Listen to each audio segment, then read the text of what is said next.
Hi, this is Drew Jones of Drewsguitarshop in Seattle, Washington, and today I'm doing a little follow-up video about the grounding issue that I found with this Guild B-302 bass.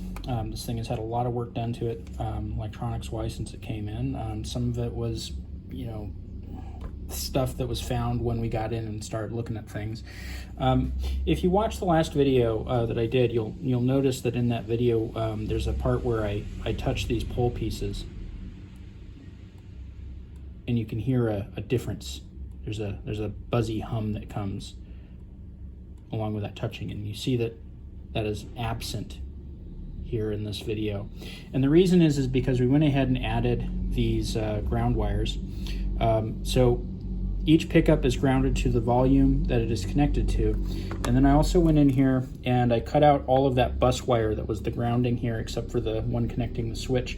And because that one was connecting the switch, I used this pot here as my center ground, and then grounded everything to that, including the bridge, including the output jack.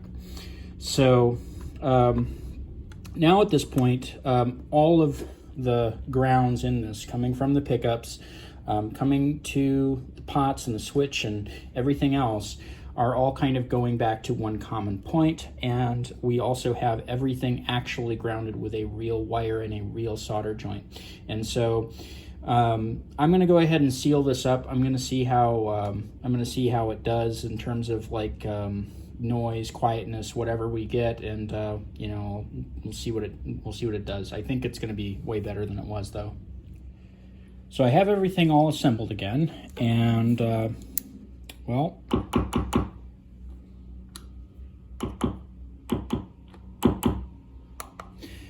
our switch is working, and if you listen,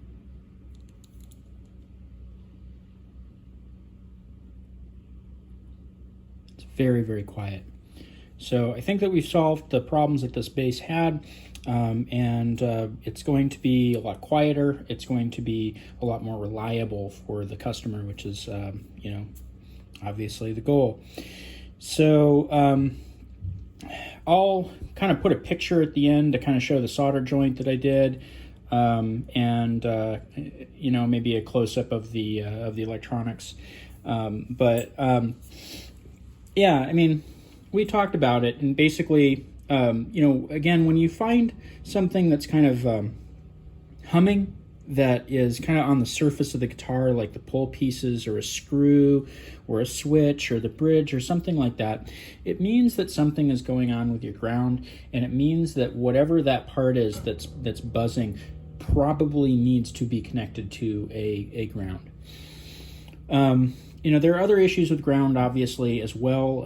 Some ways of doing ground are better than others, and some can help produce noise. One of the things is like making sure that stuff is hooked in correctly. I did a video a while back on installing orange drop capacitors, for example, in their correct orientation, where one side is a silver foil kind of shield and the other side doesn't. Keeping track of that kind of stuff.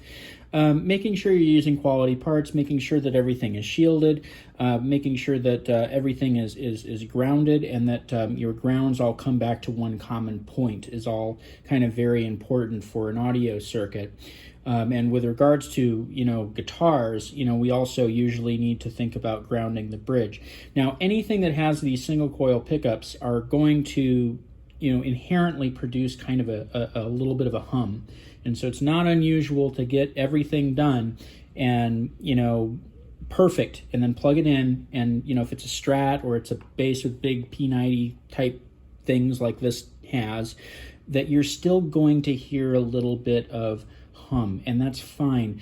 But, we can eliminate as much of that as possible and kind of open up the instrument to kind of more frequencies that can be used in recordings, less dirt that ends up in those recordings or ends up in your signal when you're playing live, just because the more of that hum that gets plugged into the PA system, the more of that's going to come out, and the more of it's going to have to either be compensated for or just, kind of lived with.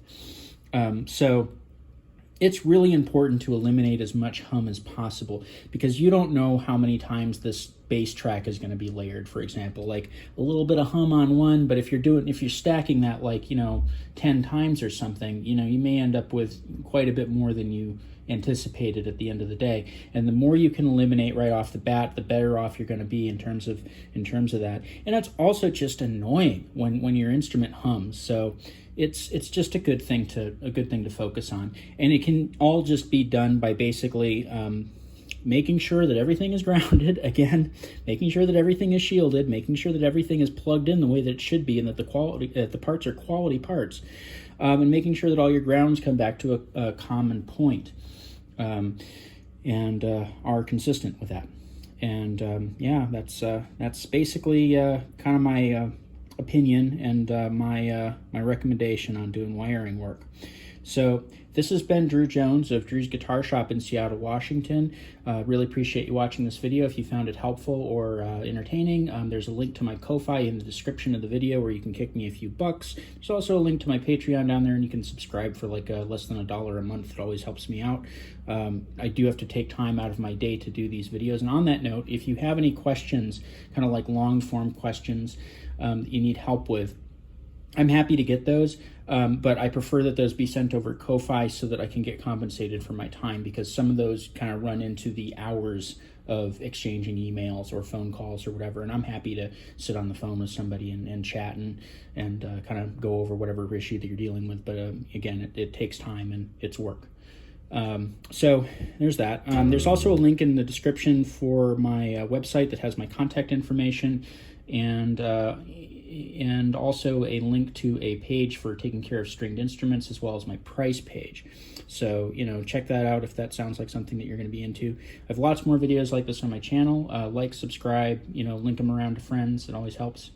And thank you for watching.